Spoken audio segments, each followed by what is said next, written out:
नमस्कार दोस्तों। आज फिर मैं आप सभी के बीच उपस्थित हूं आज का दैनिक जागरण की खबरों के साथ। तो दोस्तों, मैं आप सभी को बता दूं कि हम उन्हीं खबरों को चर्चा करेंगे जो हमारे एग्जाम के पॉइंट ऑफ व्यू से इम्पोर्टेंट हो, बिना किसी अननेसेसरी खबरों को चर्चा करते हुए, अननेसेसरी खबरों को छोड़ते हुए हम उन सारे खबरों को कवर करेंगे जो हमारे एग्जाम के पॉइंट ऑफ व्यू से इम्पोर्टेंट हो। उन आर्टिकल पे चर्चा करेंगे जो हमारे सोच को डेवलप करते हैं, हमारे मल्टी डायमेंशनल अप्रोचेस को डेवलप करने में, बिल्ड करने में हेल्प करते हैं।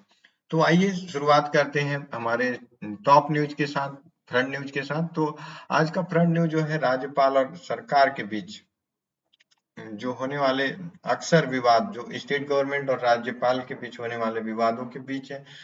इसमें सुप्रीम कोर्ट ने कहा है कि विधेयकों पर राज्यपालों को सहमति को लेकर अ, राज्य में चल रहे विवादों पर सोमवार को नाराजगी जताई। सुप्रीम कोर्ट ने कहा कि दोनों पक्षों में आत्ममंथन की जरूरत है। कोर्ट ने मामला अदालत में आने के बाद राज्यपाल द्वारा विधेयकों और विधेयकों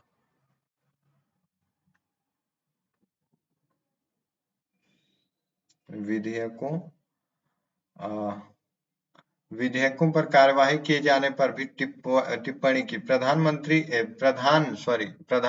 डीवाई चंद्रचूड़ ने प्रधान न्यायाधीश डीवाई चंद्रचूड़ ने कहा कि राज्यपाल को मामला सुप्रीम कोर्ट पहुंचने से पहले कार्यवाही करनी चाहिए। कोर्ट ने सत्रावसान के बगैर 3 महीने बाद स्पीकर द्वारा सत्र बुलाने पर टिप्पणी की। कोर्ट ने पंजाब के राज्यपाल की कार्यवाही करने की बात पर मामले की सुनवाई शुक्रवार तक टालते हुए राज्यपाल द्वारा विधेयकों पर की गई कार्यवाही का विवरण मांगा है।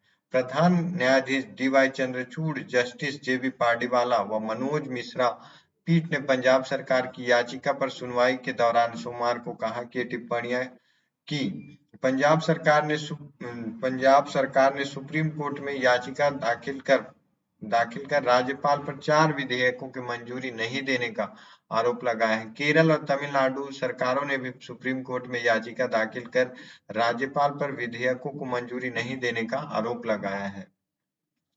पंजाब की आम आदमी पार्टी सरकार की ओर से पेश वरिष्ठ वकील अभिषेक मनु सिंघवी ने कहा कि राज्यपाल ने 7 विधेयकों को रोक रखा है। ये राजकोषीय प्रबंधन से जुड़े महत्वपूर्ण विधेयक है। राज्यपालों को ये विधेयक जुलाई में मंजूरी के लिए भेजे गए थे और अभी तक उन पर कार्यवाही नहीं हुई है। राज्यपाल ने विधेयक पर कोई कार्यवाही नहीं करने के सत्र में अनियमितता का कारण बताया है।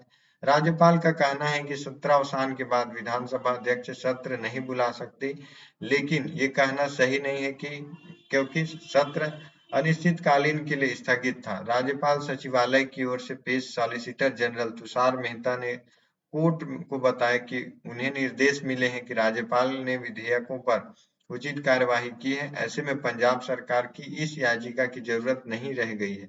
कोर्ट शुक्रवार तक सुनवाई स्थगित कर दी है। इस पर जस्टिस चंद्रचूड़ ने कहा कि पक्षकारों को सुप्रीम कोर्ट क्यों आना पड़े।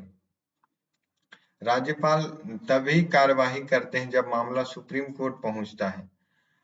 ऐसा ही स्थिति अन्य राज्यों की भी है। तेलंगाना का भी मामला था जिसमें राज्यपाल ने सुप्रीम कोर्ट में याचिका दाखिल होने के बाद कार्यवाही की थी। सॉलिसिटर जनरल ने कहा कि वह इस मामले में ज्यादा कुछ नहीं करना चाहते, लेकिन 2 राज्य ऐसे हैं जहां सत्रावसान ही नहीं होता।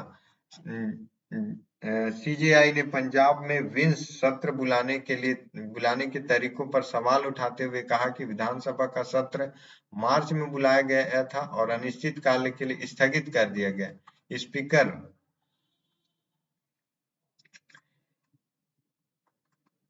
स्पीकर ने जून में फिर सदन की बैठक बुलाई तो ऐसे 2 बजट सत्र और मानसून सत्र एक हो गया।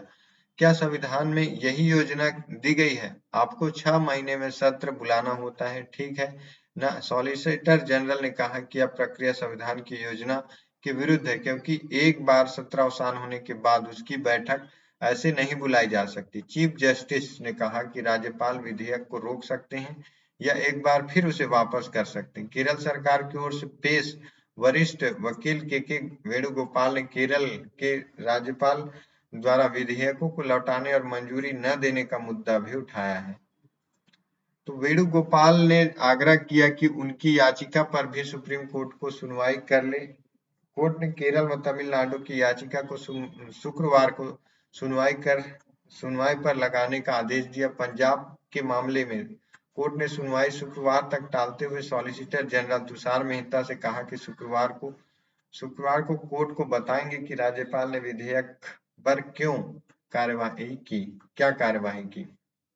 तो यहाँ मामला राज्यपाल की भूमिका पर है, उनकी पद को लेकर है कि राज्यपाल की क्या भूमिका है, राज्यपाल की क्या शक्तियां हैं, क्या कार्य हैं। तो राज्यपाल उन सारे विधेयकों पर जब तक कि अपना सहमति व्यक्त नहीं कर देता, जिन पर लेजिस्लेटिव जो राज्य गवर्नमेंट ने उन विधेयकों को राज्यपाल के पास भेजा है, तब तक वह बिल जो है पारित नहीं होता, वह बिल पास नहीं होता। तो राज्यपाल की भूमिका यही है कि किसी भी राज्य के द्वारा पारित की गई विधेयक को साइन करना, उन विधेयकों पर विचार करना जो कि जो राज्य सरकार के द्वारा बनाई गई थी, और कुछ विधेयकों को अपने पास रख सकता है, लेकिन फाइनेंस बिल, मनी बिल को अपने पास नहीं रख सकता है। विचार के लिए भेज सकता है, लेकिन उस पर पुनर्विचार आने के बाद उस पर कोई अपनी सहमति उस विधेयक को पास करने का बाध्य हो जाता है। तो ये सारे जो राज्यपाल के शक्तियां हैं, तो राज्यपाल का उल्लेख आप रिवाइज कर सकते हैं, लक्ष्मीकांत, या जो भी आप जिस सोर्स से पॉलिटी पढ़ते हैं, तो उससे आप राज्यपाल की शक्ति, उसके कार्य, उसकी भूमिका पर आप जान सकते हैं। तो ये आर्टिकल हमारे जीएस पेपर 2 के लिहाज से बहुत इंपॉर्टेंट हो जाता है।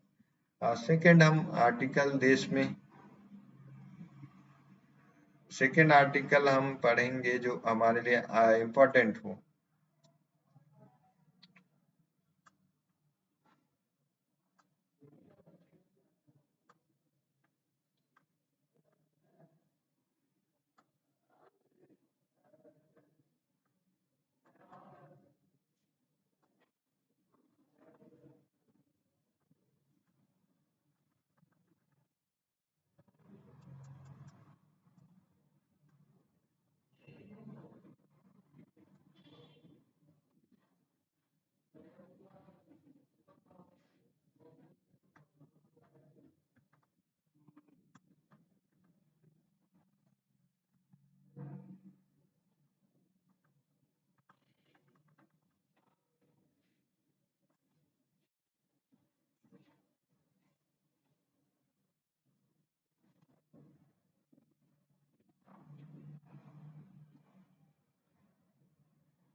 देखिए, सोशल इक्वेलिटी, सोशल जस्टिस, समाज में समानता लाने के लिए महिलाओं की बाजार में, मार्केट इकोनॉमी में पार्टिसिपेशन बहुत जरूरी होता है, खासकर ग्रामीण महिलाओं को उनकी इनकम को बूस्ट करने की। तो इसी पर एक आर्टिकल है, इंपॉर्टेंट आर्टिकल, जो हमारे जीएस पेपर 1 और जीएस पेपर 2 दोनों के लिहाज से बहुत इंपॉर्टेंट है।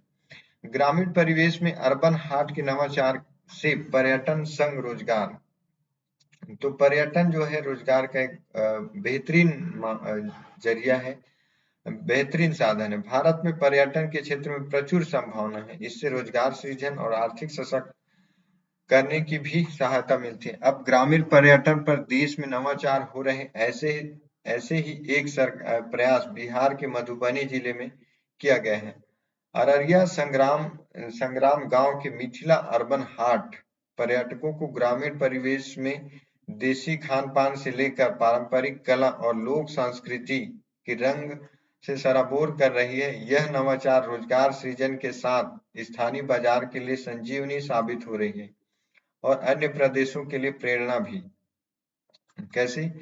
मिट्टी की दीवारें और फूस का छप्पर है। बिहार सरकार की ओर से इस वर्ष जनवरी में शुरू की गई अर्बन हाट से ग्रामीण आर्थिकी भी बदल रही है। हाट में मिट्टी की दीवारों वाले भवन, उन पर बनी मधुबनी पेंटिंग आकर्षित करती है। फूस के छप्पर व भवन के आंगन में तुलसी चौरा अलग अनुभूति कराता है। मचिया चौकी पर पीतल के बर्तनों में भोजन व पानी परोसा जाता है। चूल्हे पर मक्का, महुआ व चावल की रोटी बनती है। चक्की में हाथ से पीसकर आटा तैयार किया जाता है, जबकि दाल सब्जी के लिए मसाला सिलबट्टे पर पीसा जाता है। धान की कुटाई भी और की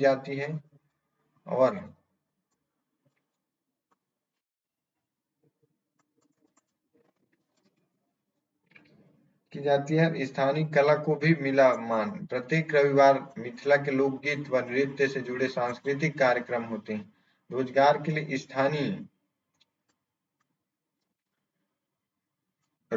के लिए स्थानीय कलाकारों को 50 स्टॉल निःशुल्क दिए गए हैं, जहां मधुबनी पेंटिंग, सिक्कों पर पेपर मेसी कलाकृतियों की बिक्री होती है। कलाकृतियां बनते हुए देखना भी रोचक अनुभव है। हाट में टॉय ट्रेन और बोटिंग की सुविधा भी है।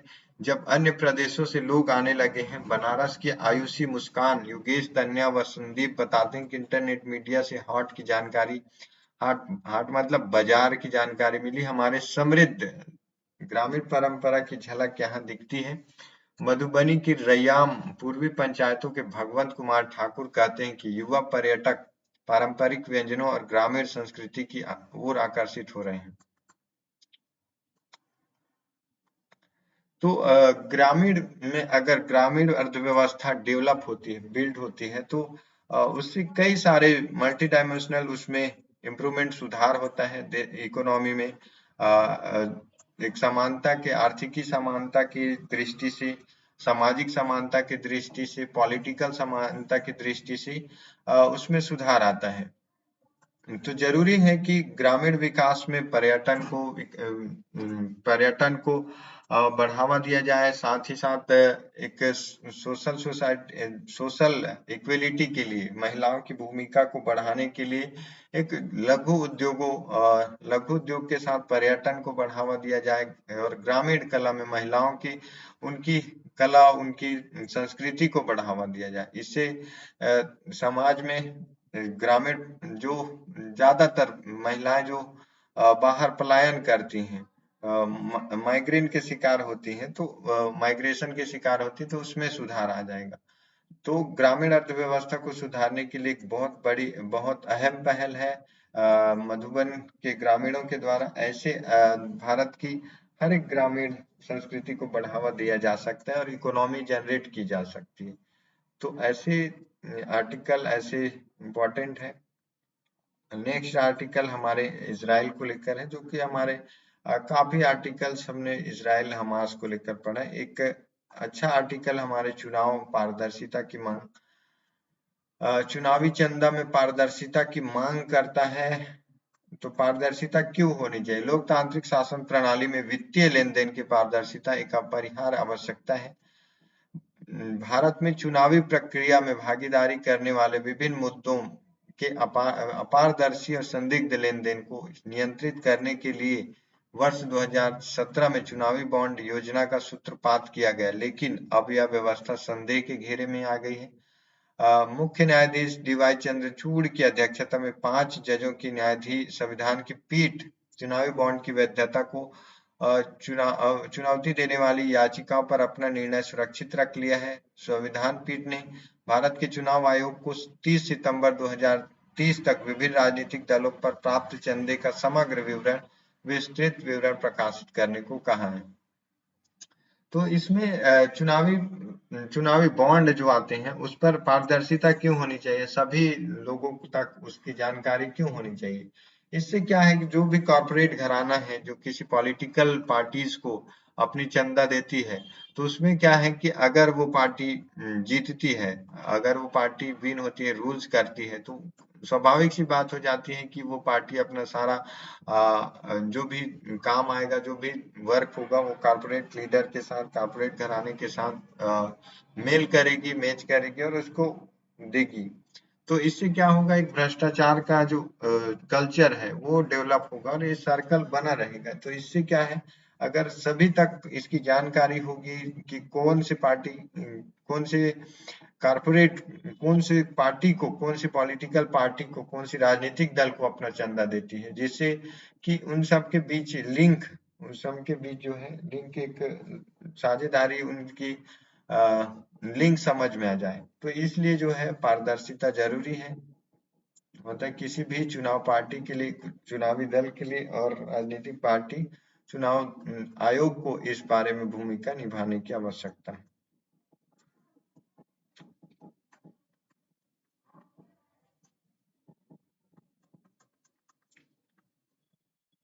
तो ग्लेशियर, हिमालय के ग्लेशियर क्षय से भारत का पर दुष्प्रभाव क्या पड़ेगा? तो जैसे कि हिमालय के हिमालय जो है भारत के उत्तर में स्थित एक नेचुरल जो अवरोधक के रूप में काम करता है, सुरक्षा कवच के रूप में हिमालय काम करता है। तो हिमालय की बहुत बड़ी भूमिका होती है भारत की इकोनॉमिक, कूटनीतिक तरीके से, पॉलिटिकल तरीके से, नेचुरल प्राकृतिक आपदा से ये रुकता है। काफी ज्यादा सिक्योरिटी, नेचुरल सिक्योरिटी के रूप में इसको माना जाता है। अगर जैसे कि भारत की अवस्थिति की बात करें, तो भारत जो है तीनों तरफ से समुद्रों से घिरा हुआ है। अगर हिमालय पिघलता है, हिमालय पिघलता है तो इसमें इसके जो आसपास के समुद्री इलाका में जो समुद्री स्तर में बढ़ोतरी होगी, समुद्री बढ़ोतरी स्तर में बढ़ोतरी होगी तो आए दिन चक्रवातों, सुनामियों की वृद्धि होगी और इससे जो है तटीय इलाका प्रभावित होगा। इसमें मौसमी परिवर्तन होंगे और यहाँ की जो है कॉस्टली जो तटीय इलाकों के जनधन, उसकी इकोनॉमी इफेक्ट होगी और सारे। तो ये भारत के लिहाज से, और अगर हिमालय पिघलता है तो दक्षिण पश्चिम जो मानसून जाता है वो चाइना पार, तिब्बती एरिया को पार कर जाएगा और जो साइबेरियन जो ठंडी हवा है वो भारत तक प्रवेश करके जो नॉर्थ में स्टेट्स है उनको और अधिक ठंडा करके इफेक्ट कर सकती है। तो ये रोल है नेचुरल डिजास्टर को रोकने में हिमालयन का। तो बढ़िया आर्टिकल है जो हिमालय की भूमिका के ऊपर।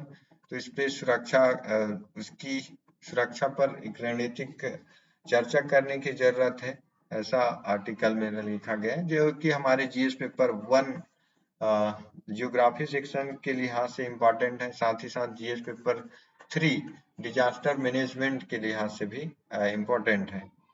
तो ये आर्टिकल उसी पर लिखा गया है, कुछ खास नहीं है तो इसलिए चर्चा नहीं करते हैं, एक ओवरव्यू के तौर पर रख सकते हैं।